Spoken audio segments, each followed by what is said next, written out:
completed two properties of the colloids, that is optical property and kinetic properties, and one more electrical property also completed. And next these are the last properties of the colloids. So those are colligative properties, and you know that in the solution chapter we have been discussed about the colligative property. What are colligative property? The properties which depends on number of solute particles, not on the nature of the solute particle, depends on only number of solute particle. That properties are called as what? Colligative property. And here in case of colloids, the first colligative property is coagulation of colloidal solution. Coagulation of colloidal solution. And how can you explain this coagulation of this, that is colloidal solution is? And we have already seen that is in case of electrophoresis, we have taken one U-shaped tube, and in this we are filling some negative charge colloidal solution. You can take negative charge colloidal, negative charge sol, or positive charge. And we are taking here two electrodes, that is anode, one more we are taking here cathode. Right? So when you take the negative charge sol here, then what happens? Under the influence of electric current, by supplying to the battery, the current will flow into this. Therefore, the negative charge sol will travels or moves towards the positive charge electrode, means towards the anode. Here, when it is moving, here all the particles will aggregate, because all particles are moving toward this side, and they undergoes aggregation, means nothing but they are involving in precipitation. Because of under the influence of this electricity, they are moving towards the anode. At anode, all particles will aggregates, and that is called as what? Precipitation. Means here precipitation is occurring. So based on this, we are saying the definition of this one is precipitation of a colloidal solution. See, not only this, under the influence of electricity, for example, see, we are taking some negative charge solely, negative charge colloidal solution. To this we are adding some electrolyte. We are adding electrolyte, right? When the electrolyte is added to the any sol, when the electrolyte is added to the any sol, then what happens? The precipitation taking place. Precipitation will taking place, means the precipitation of a sol or the colloidal solution by the addition of suitable electrolyte. The precipitation of a sol or colloidal solution by the addition of suitable electrolyte is called as what? Coagulation of colloidal solution. Coagulation means the precipitation of the colloidal solution by the addition of a suitable electrolyte. And here the precipitation, why the precipitation occurs? Because of the charge only. You know the colloidal solution or the sol contain what charge? Negative charge sol is coagulated by positive charge electrolyte. Negative charge sol is coagulated by positive charge. Opposite charges we require. If the sol contain negative charge, it is coagulated by positive charge electrolyte. If the sol contain positive charge, it is coagulated by negative charge electrolyte. Therefore, the coagulation or the precipitation occurs because of only presence of what? Charge only. The sol contain charge. Due to the presence of charge only, they involve in what? Coagulation. And now here the ion which is causing the coagulation, the positive charge ion or negative charge ion which causing the coagulation, that ion is called as what? The ion is known as what? Effective ion. The ion which is causing the coagulation is called as what? Effective ion. And here the coagulation of effective ion or the coagulation depends on the charge present on the ion which is opposite to the sol. For example, sol contain positive charge, means the ion should contain or the electrolyte should contain what? Negative charge. If the sol contain positive charge, means the ion should contain what? Negative charge. Therefore, here to explain this, one rule is proposed. That rule is called as what? Harding's Rules rule. The name of the rule is what? Hardy's rule. According to this, the ion with charge opposite, the ion with the charge opposite to the charge of colloidal particle. For example, if the ion contains positive charge, the soul should have what? Negative charge. Therefore, the ion with charge opposite to the charge of colloidal particle is effective in coagulation. So, for example, if the same charges are present on the electrolyte or the effective ion and the soul, there is no coagulation. So, soul which carries charge, to that the ion should carry the opposite charge. For example, soul is carrying the positive charge, means the effective ion, means the ion which is causing coagulation, that should carry negative charge. Means opposite charges should be present, then only coagulation possible. That rule is called as what? Hardy's rule. According to this rule, one more important point is, greater the charge on the ion, greater will be the coagulation. So, for example, you see that negative charge ions. So, these are the negative charge ions which are causing the coagulation of positive charge soul. These are the negative charge ions which are causing the what? Coagulation of what? Positive charge soul. See, greater the charge, greater will be the effective in coagulation. Therefore, the coagulation is Cl minus less than SO4 minus less than what? PO4 minus 3. Similarly, these are the ions which are carrying what? Positive charge.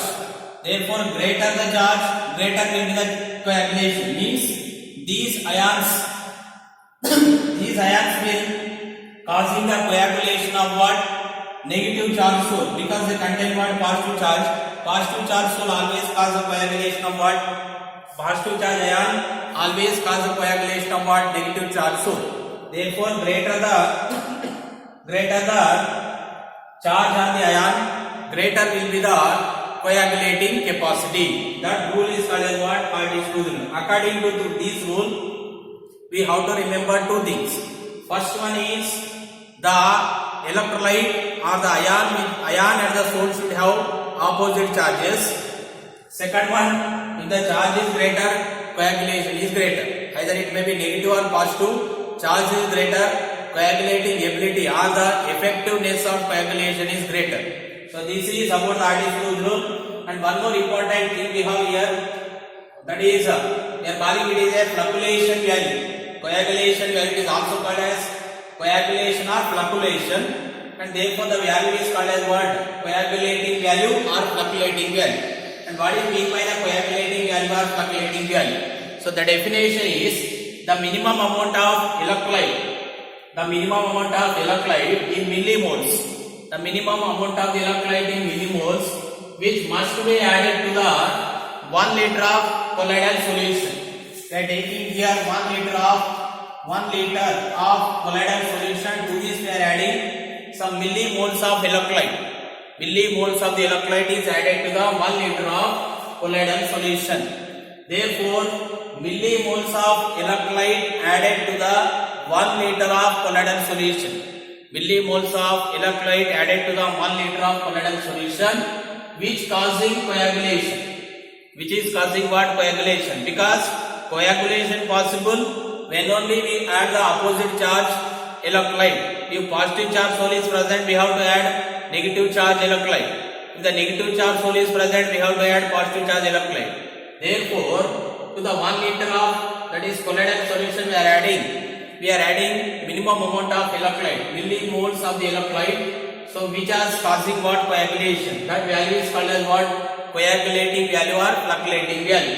And now you see that smaller the flocculation value of an electrolyte, greater is its ability. If the coagulating value is less, it is easily or it is greaterly involved in the what? Coagulation. Right. So therefore, smaller the value of flocculating value, greater is its coagulating capacity. Right. And now see, if the coagulation taking place, So when the coagulation is taking place, coagulation means conversion of colloids into the precipitation. If it takes place continuously, the colloids will not be remain. Therefore, we have to protect the colloid. That is called as what? Protective colloids. See, you know that why this coagulation taking place? Coagulation taking place mainly because of one reason. That is, you know that we have already discussed in the last classes about lyophilic and lyophilic colloids. In case of lyophilic colloids, the affinity between disperse phase and dispersion medium is larger. Therefore, they are highly stable. In case of lyophilic, the affinity between disperse phase and dispersion medium is low. Means lyophilic colloids are less stable. Therefore, lyophilic colloids are less stable. Lyophilic colloids are less stable. For example, here I am taking lyophilic colloid.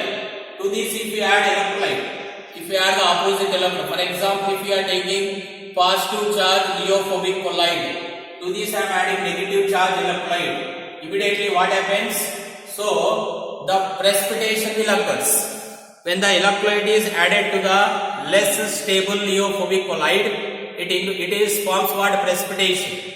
When it forms precipitation, the process is called as what? Coagulation or flocculation. Therefore, to control this coagulation or flocculation, we have to add lyophilic colloids only. Why? Because lyophilic colloids are stable than lyophilic colloid. When the lyophilic colloid is added to the lyophilic colloid, then it is not involved in coagulation. Right? So that colloid is called as what? Protective colloid. Means the amount of the lyophilic colloids. The lyophilic colloids when added to the lyophilic colloids, then the precipitation will not take place. So then that lyophilic colloid is acting like a what? Protective colloids. And to explain this protective colloid, here one definition we have. The name of the definition is called as here gold number. Gold number. What is mean by the protective colloid? Lyophilic colloids, when added to the lyophilic colloid, the coagulation will not take place. The amount of the lyophilic colloid is called as, otherwise the lyophilic colloid is acting like what? Protective colloids. Why? Because lyophilic colloids are less stable, but lyophilic colloids are more stable. In case of lyophilic colloid, the coagulation will not take place, or the precipitation will not be takes place. And here, to explain this, one definition we have, that is gold number. It is a reference based on this how much lyophilic colloid we are adding. So for the different lyophilic colloids that can be known. So based on what? Gold number. Gold number means weight in milligrams of a protective colloid. And we have discussed already protective colloid. Weight in milligrams of a protective colloid which prevents a coagulation. Which prevents what? Coagulation to the 10 ml of a given gold solution by adding what? 1 ml of 10% NaCl. Means the definition is very clear. 1 ml of 10% NaCl solution.